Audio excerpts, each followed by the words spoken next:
Hey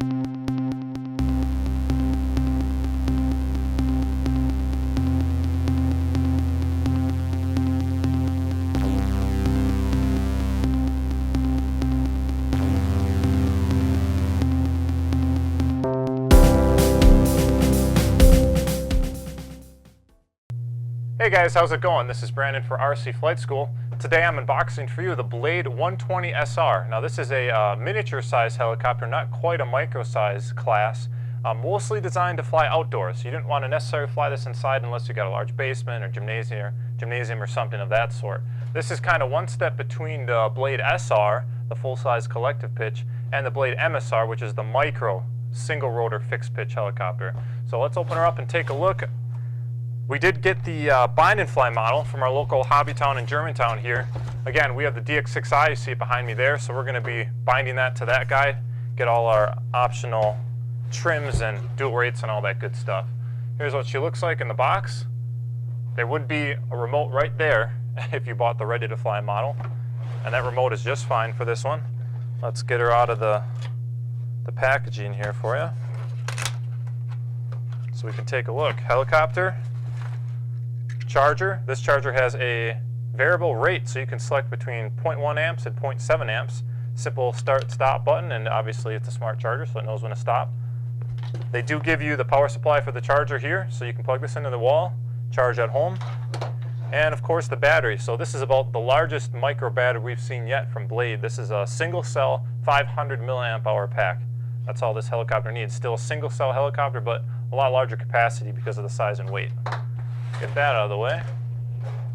Take a look at this guy. So now we've upgraded to collapsible blades because we're in a little bit larger class. The smaller helicopter has pivoting blades, but these do collapse all the way. And again, the same offset flybar that we've seen in previous models.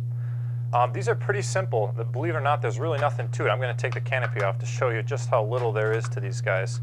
And really, this is thanks to the 5-in-1 board that Blade has designed. You can see, I mean, it's kind of underwhelming when you take it off. This little black box on the back here is protecting the circuit board. They call it the 5-in-1. So you got the receiver, the gyro, the speed controller, the mixers are all on that one board, keeping it real lightweight and really, you can see, quite compact. 2 servos are built in that board too for the swash plate. So again, keeping the helicopter lightweight, giving you plenty of power and run time doing it that way. You will notice on this helicopter that they changed a little bit the way the battery mounts. These on the old, on the smaller models, the battery kind of sits dead underneath the center gear, and they've put the battery mount a little towards the front to bias it more weight to give you a better weight distribution, and the battery locks right in to the front, so it can't shift around on you to give you an improper center of gravity. So kind of a nice feature there as well. The rear motor has a nice guard that goes around the whole thing. Again, on the micro, we had an original problem with the earlier models. Anytime you'd smack the rotor if you crashed, you're hitting the motor right on the can and you're breaking off the rear of the can and the brushes. So now we have a nice little plastic guard to help protect that. And this one does have a little connector as well, I see. So you will be able to replace just the motor by itself instead of having to buy the whole tail unit like you do on the micro. Because we're, again, in one larger class heli, the blades aren't quite as flexible as the little one. The micro helicopter, you can really take the blades and bend them almost upside down. But these still have a decent amount of flex, so it's not going to be something that cracks as soon as you hit the wall. And same goes for the paddle bars here.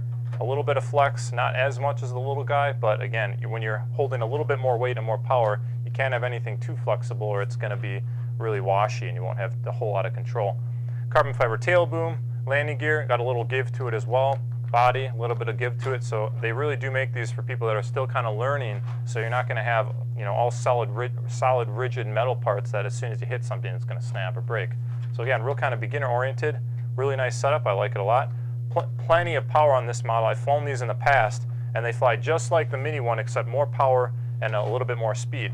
Why I like this model and why we got it for RC Flight School is you have more what I call visual feedback. When you're flying these outdoors, and you usually take this kind of model outside, as soon as you get 50 feet away, a micro helicopter just looks like a speck and it's really hard to tell which way you're going. When you have a little bit larger size or mini size like this, you can still get that visual feedback. You can see your direction, you can see your orientation, so you don't lose that while you're flying. Just makes for an easier helicopter to fly, a little less frustration. Looking at the swash plate, they do have the optional set of ball links, so you can go to a more aggressive roll and pitch setup You just move the little linkages out to the balls that are farther out, and you have a helicopter that has a lot more aggressive handling. So from the factory, they have it on easy settings, again for beginners, but one more option they do give you. If you have a programmable remote like the DX6i, of course you can add dual rates and exponential and good things like that to tame it down a little bit. But if you're buying this thing ready to fly, you have built-in dual rates on that remote as well, but also the link. So you got 4 settings to really play around with. Just a nice feature. We like it a lot. So tell me what you think about this little guy. We're going to be flying this for you, probably doing a couple videos, tutorials, but we want to hear your comments, your questions, any thoughts you have on it. Just comment below, or you can post up at our forum at RC Nightmare, or you can visit our website at RC Flight School. We appreciate everything you have to say. Thanks for watching. We'll see you guys soon.